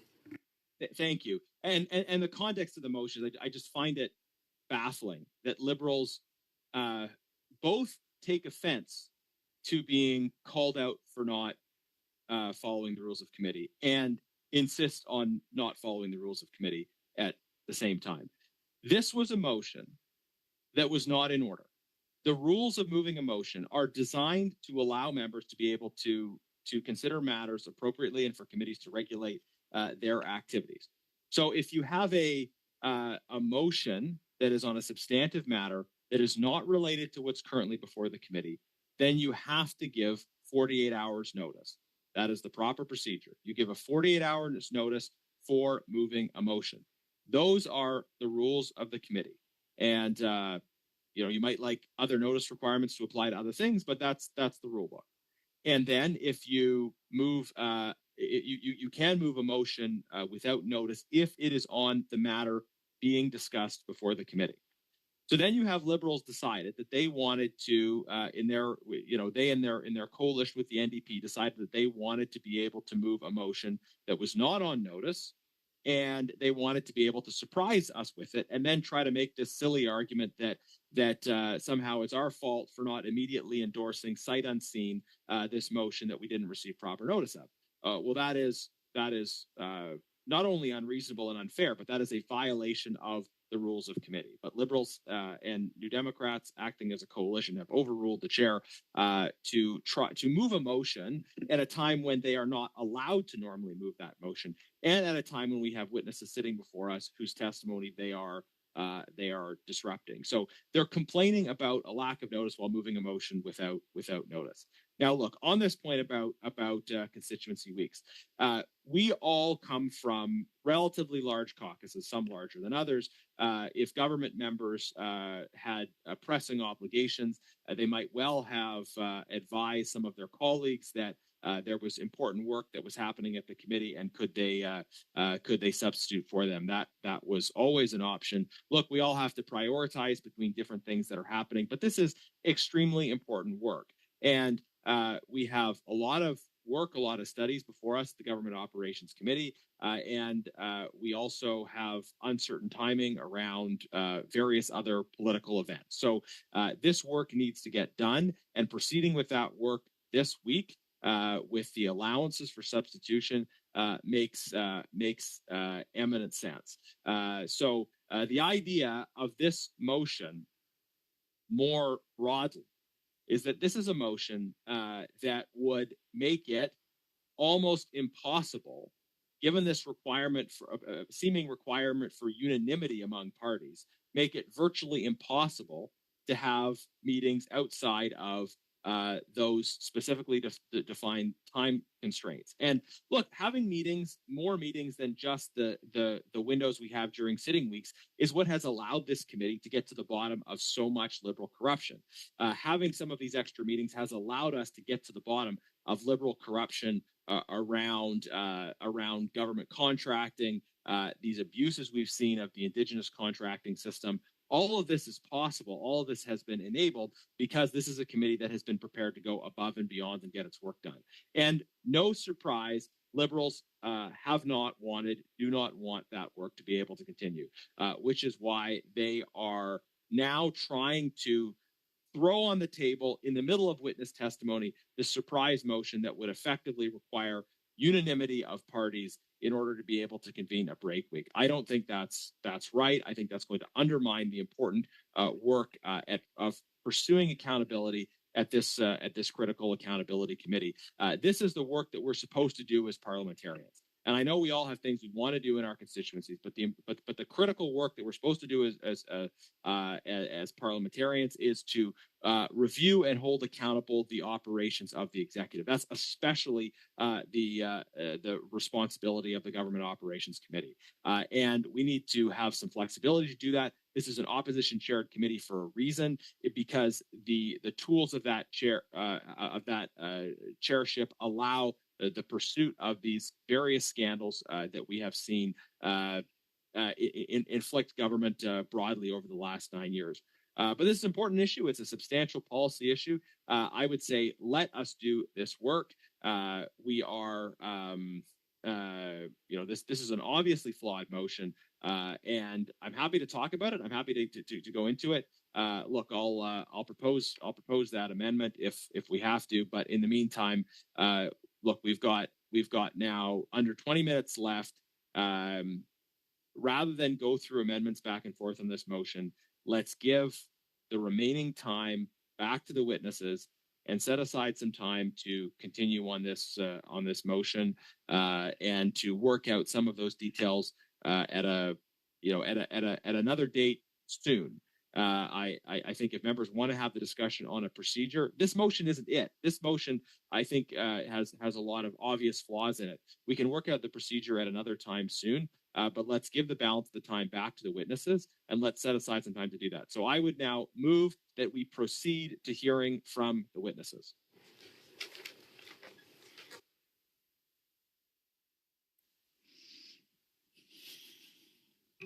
Ms. Atwin? Point of order. Can't point of order in the middle of a vote. Like, the vote, I believe, is out of order itself. Can you move the same dilatory motion? Yes, you can.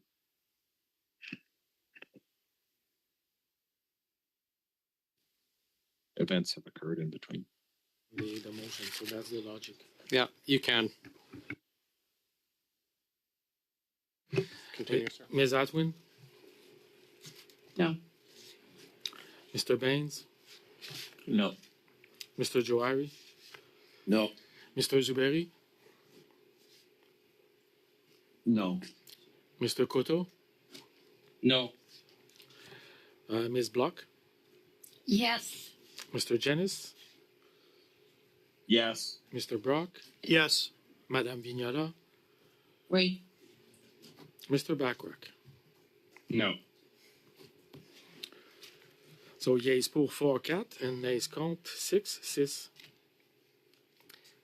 Resuming the speaking list, I have Mrs. Vignola and then Mr. Jen. Merci beaucoup, Monsieur le. Thank you very much, Mr. Chair. So it was an unfortunate session because we did not hear from our witnesses. And one of them drove 5 hours to come here in person, and I know that that's quite the long drive, and Northern Ontario is probably looks like the 389, a highway that I've taken a lot. That being said, concerning the motion and the rules.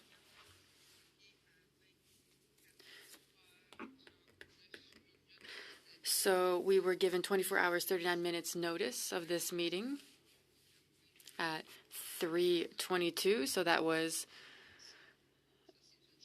just over 24 hours before the meeting. This is not an emergency debate. This is a study that was already underway. This was not a 1064. And this is not our typical sitting day. Usually we sit on Tuesdays from 11 to 1 and Thursdays as well at the same time. So I'm wondering who is benefiting from this filibuster. And if you want to find out, you can simply look at many different videos that you can find on social media. So I would ask that we vote on the motion as quickly as possible. We only have 13 minutes left. I think that we could use these 13 minutes to hear from our witnesses. So in terms of procedure, we can talk about many things pertaining to this. But right now, it's important to think of respect. We will have another meeting tomorrow that was also given less than 24 hours notice, and this they did not provide a 1064 for this meeting. Now, I have no issue with meeting during break weeks, even if it changes up my meetings with organizations. It makes me change my schedule. Of course, hybrid work is great, but I think we're all tired of it. And it doesn't offer the warmth, the eye contact of being there in person. And being there with those that matter to us and for those that we represent. So if possible, I would request a vote on the motion. Thank you. Okay, we have Mr. Genuis, then Mr. Baines. Well, thank you, Chair. I guess since we are here, I'll move an amendment that tries to make this stupid motion make a little bit more sense plausibly.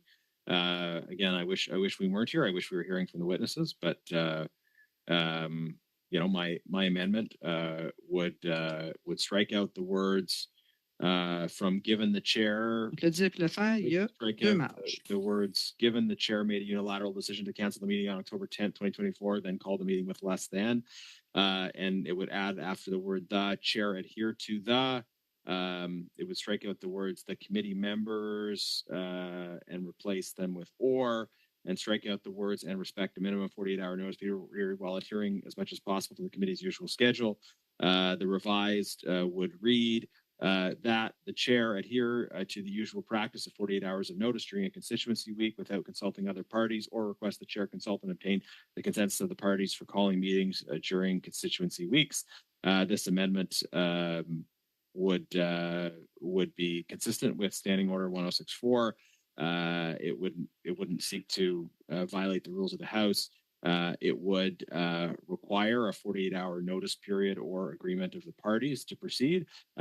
So it would address what some have claimed to be the motivating issue here. I don't think it is the motivating issue, but it would address what some have claimed to be the motivating issue without creating a procedure that would make it entirely impossible to hold a break week, hold meetings outside of the narrow confines of what the House gives us during sitting weeks. Look, we on the substance of this, we have tight constraints during sitting weeks, especially as it relates to House resources, and we've seen how this plays out. So the constituency weeks they do provide some time and some opportunity where we're not under the same resource constraint. So I think this is a reasonable amendment. It's frustrating because if we had been approached in advance of this meeting, if we had set aside some committee time, if we had worked out, we could have gone back and forth and gotten to this much earlier. But I'll put forward that amendment now.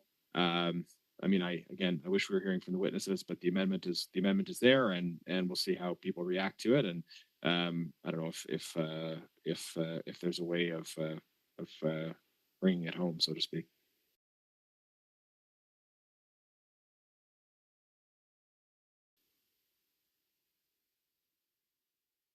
Send that up. But I sent We it don't to the have interpreters. we don't have it in French, so we cannot send it out. Well, no, sorry, Mr. Genuis, I need you to clarify. The clerk and I were looking. It almost seems like they might be contradictory. Well, what you're looking for. I don't have it translated because I didn't have notice that this motion was coming. Yes. So if someone had told me the motion was coming or proper notice has been given, so I that would have no, I understand. No, it's not the French part. Translated motion, but as it is while trying to follow the debate and write amendments at the same time. Yeah. So I can just read it back, and then we'll start a speaking list on it. That the chair adhere to the usual practice of 48 hours of meeting, 48 hours of notice during a constituency week without consulting other parties, or request that the chair consult and retain the consensus of the parties for calling meetings during constituency weeks, period. So we'll start speaking list. Mr. Baines, your hand is up. Is that from the original motion or on the amendment? It's more of a point of order. Yeah. I just wanted to maybe mention, because I feel like this is... Sounds like it's not a point of order. Mr. Generous, please allow Mr. Baines to have the floor. Go ahead, Mr. Baines. So I wanted to, in order to request for the guests that are with us today, I understand this motion may take us past the time, so I wanted to ensure that they have the opportunity to provide us by email recommendations of some of the questions or any recommendations that they have towards this study at any time if they don't get an opportunity to speak again today. Thank you. Yeah, on the same point of order, Chair. Yes, go ahead, Mr. Generous. On the same point of order, no way is Mr. Baines going to be able to relegate these witnesses to email. We will invite these witnesses back to the committee to provide a full response to say whatever they want about what happened today and their views. And point of order. I will actually. I'm going to interrupt both of you, Mr. Generous and Mr. Baines. I have the floor. I have the floor. I appreciate both of your interventions. I was going to suggest they could provide in writing, but I was also going to suggest that we will have them back if they will tolerate coming back to us. So an invitation to return will be extended to them. And yes, an invitation to provide anything in writing will be available as well.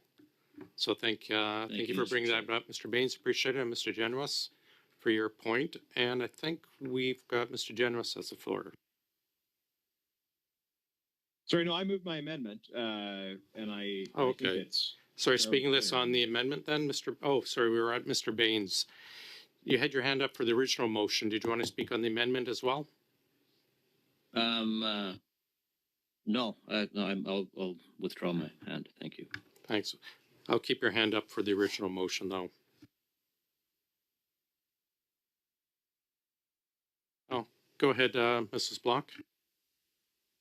Thank you very much, Mr. Chair. And I've listened with interest and frustration at many of the interventions that have been put forward by members on the opposite side of the table to us. And I would simply say that I believe that this amendment to the motion that was table dropped here today and which sidelined our conversation with the two witnesses does address the concerns that were raised in the original motion when it comes to consulting with other parties when it comes to meeting during break week. So I fully support this amendment and would hope that the members of the Liberal Party, the Bloc, and the NDP would see this as a way of continuing to stay true to the standing orders that we function and operate by, but addressing the concern that was raised today.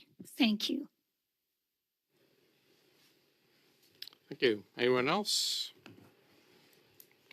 Well, Mr. Backrack, please. Thank you, Mr. Chair. I've been staying out of this conversation because I was thinking that perhaps if I did, it would shorten the debate and bring us back to hearing from the witnesses in a more timely way. On the amendment that Mr. Genuous has moved, I'm not sure that the language is precise enough to achieve what he thinks it's achieving. When he was characterizing the amendment, he mentioned agreement from other parties, but the word consultation does not imply agreement. I think the original motion reflects the frustration that many are feeling, including two other opposition parties. We very much want to hold the government accountable, but we want to do that in a way that is predictable and effective and respectful of our time. The Conservatives have continually referred to break weeks, and perhaps Conservatives take breaks during those weeks. But for some of us who represent constituencies the size of Poland, constituency weeks mean spending hours and hours in the car, driving thousands of kilometers, visiting multiple communities, and working for the entire week only to get back on an airplane and spend an entire day flying back to Ottawa. So the challenge with these surprise meetings, you mentioned the frustration of a surprise motion and a surprise amendment. The challenge with surprise meetings is that it requires us to cancel all of our other engagements with constituents and organizations that we had planned to undertake. And I share the frustration that has been voiced so far. I note that the Committee for National Security and Public Safety is having an emergency meeting on a very pressing matter, and that meeting was established under Section 106.4, which provides for consultation with the other parties. It doesn't require unanimity. It requires that a certain number of members of the committee consent to the meeting being held, and it compels the chair to schedule that meeting accordingly. I don't see any reason why we can't have an agreement among us as members of this committee to not hold meetings during constituency weeks unless the conditions of Section 106.4 are met. I think that would be a very reasonable compromise that would allow the opposition parties to effectively hold this government to account, to hear from witnesses on time-sensitive and important emerging matters, and to conduct the work of the committee in the best possible way while also respecting the schedules of the members of the committee, some of whom represent ridings on the other side of the country. So I can't support the amendment because I don't believe that the wording reflects the intent of the mover, and I don't believe that it significantly strengthens the procedure from where we are now. I would support an amendment that gets us back to the place where we don't hold meetings during constituency weeks unless a certain number of members of the committee agree that such a meeting is warranted. Thank you. Mr. Brock, very briefly. Oh, yeah. Signaling to you. Yeah. Mr. Backrack, we are out of resources, so I will be adjourning, I'm afraid. Maybe you can put that, your proposed amendment in